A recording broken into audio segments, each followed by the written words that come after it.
We are preparing the materials. Ito mga bakal para ma-reinforce yung garahe. Mag-10 taon na rin yung bubong ng garahe. Polycarbonate yun eh. May mga tulo-tulo na rin yan pag malakas ang ulan. Kaya naisipan ko na rin ipaayos, pa-renovate, plus i-reinforce ko yung support kasi luma na rin yung ano niyan eh, bakal niyan. Baka may kalawang, lumipis na. Kaya i-reinforce ko kasi naalangan akong tutungtong sa bubong, sa ibabaw pag nililinis ko yung mga solar panels. Pero isa pang concern ko talaga, kaya ko may pinaayos dyan, yung gate. Gusto kong paluwagin yung gate kasi masikip pagka may mga nakapark na sasakyan sa tapat namin. Nakakahiya naman, lagi ka na lang makikiusap na pakiurong naman yung sasakyan ninyo para madaling ipasok yung sasakyan namin. Kasi iikot pa yung misis ko, kasi siya nagdadrive niya yun. Iikot pa siya para maniobra papasok dyan sa gate namin. Ngayon kung iayusin ko yan, tatanggalin ko yung poste na nasa gitna, luluwag yung gate. Merienda, merienda. Merienda.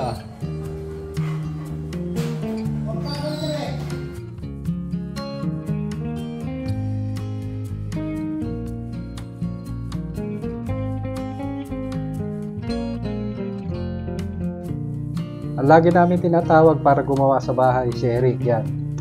Lahat ng project namin siya tinatawag namin. Bali kamag-anak namin, bali ang asawa niyan kamag-anak namin. Maayos yan magtrabaho kahit di mo bantayan yan. Tsaka mabilis yan magtrabaho. Garantisado yan. Tsaka all around yan eh. Kaya niya lahat. Lahat ng mga project namin sa bahay, siya gumagawa.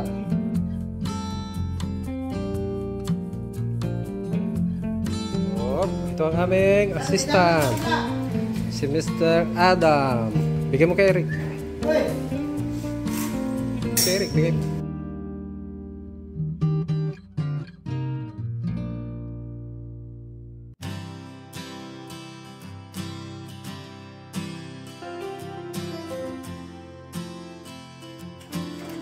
Since tatanggalin yung poste sa gitna, mag-iiba sukat ng gate, yung mismong bakal na gate. Nanghihinayang naman ako kung hindi na yung gagamitin. Kaya nag-isip na lang kami ni Eric. Sabi ko, gamitin pa rin natin yung gate. Pagandahin na lang natin. I-revise din natin ang itsura niya. Na pag-isipan namin kung paano design ang gagawin namin. Kaya inimpisa na rin niya yung modification ng mismong gate.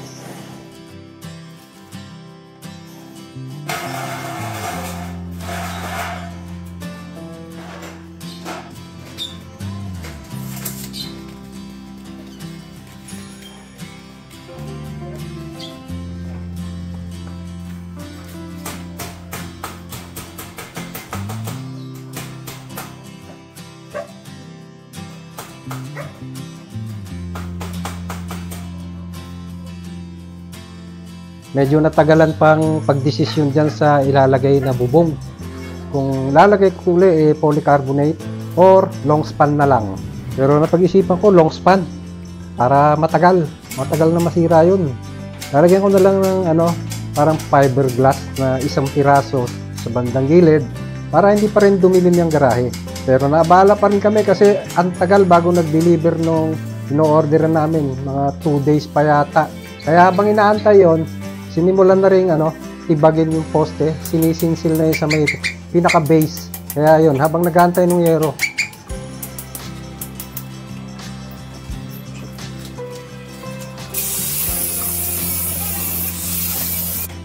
At yun na nga, dumating na yung long span. Kaya inumpisahan na ng bubungan yan. Kasi paminsan-minsan umuulan eh.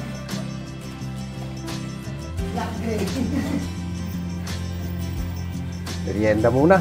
Para naman ganado mga trabahador. Shout ay mainit yung trabaho nila. Sa bubungan sila sa open area.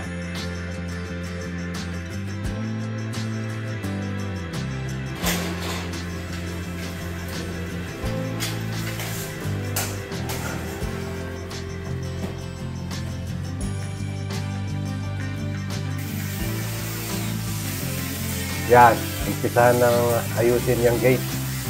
Tanggal na yung isang leaf. Sunod naman yung poste. Pinapakpak na yung ilalim. Matigas buhos. Hirap pag pag pinsil.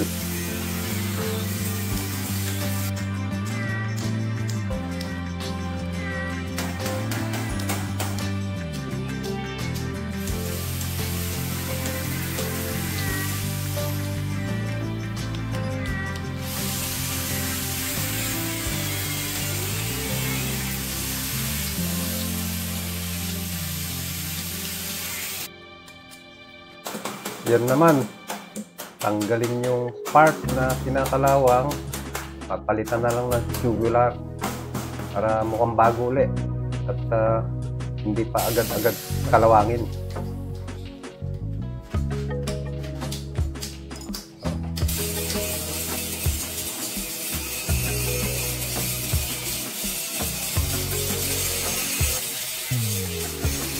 Mukhang nahihirapan si Kuya sa pagsinsil Pero konti na lang yan malapit na. Pag natanggal mo na yung mga bakal-bakal yan, pwede nang itumba yan, tutulak na lang yan. Yun, tinatastas naman na yung sa kabila naman. Naalis na yung kalawang na parte.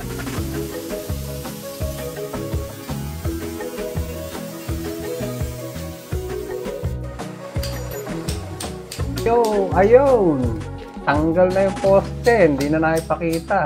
Tinulak na lang nila yan Yan, sinisinsil niya ngayon yung parte ng naiwan na simento. Papatagin yon, saka yung mga tubo ng kuryente, ililipat namin yon doon sa isang poste. Walang doon, walang ika-cancel doon sa mga kuryente yon. Kasi nandun ang doorbell, saka yung ilaw ng garahe.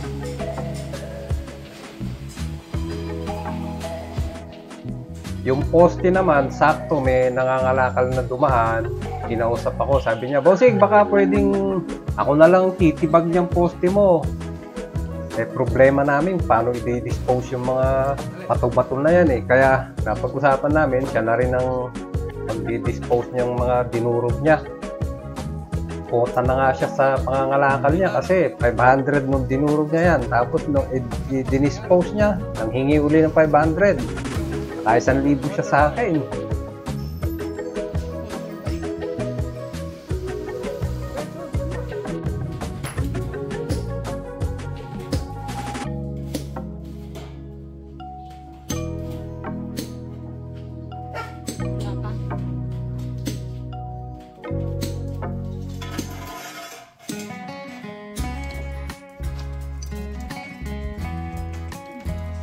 Pero nahirapan si Manong din na yan, durugin yung posting yan, matigas.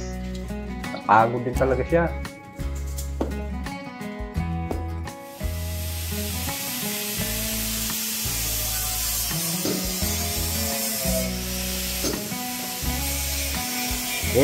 Sige kuya, hataw lang. Padadali mo rin yan.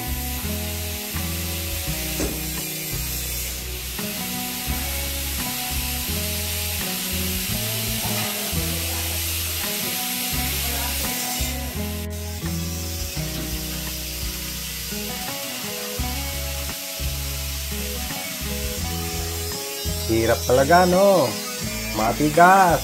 Pero sige, hataw lang kuya.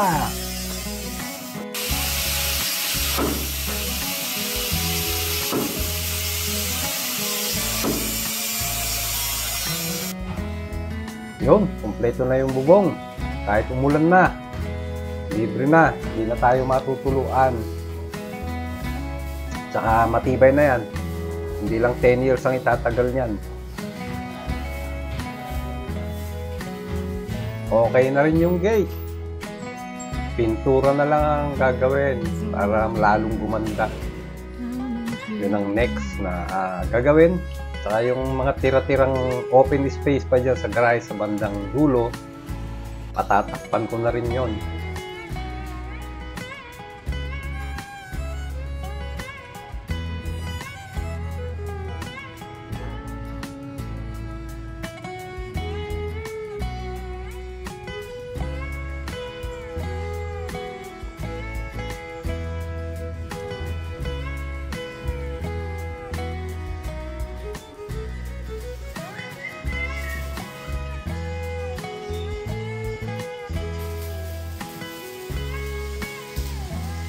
Yan, inumpisahan ng pahiran ng primer para sa pag natuyo na siya, next yung final na pintura. Ginagawa na rin yung sa may side. Gusto ko sarado na rin yan para hindi basta-basta makakapasok yung mga masasamang loob.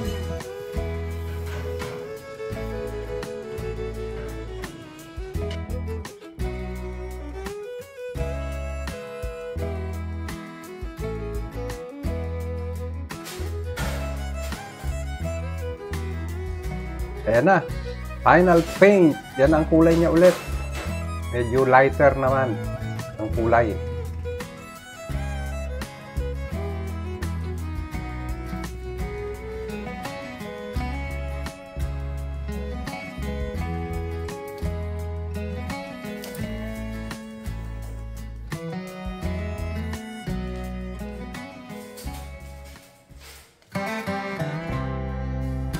At yan, natapos din sa wakas ang aming gate plus yung bubong. So wala nang worries, maligaya si Mrs.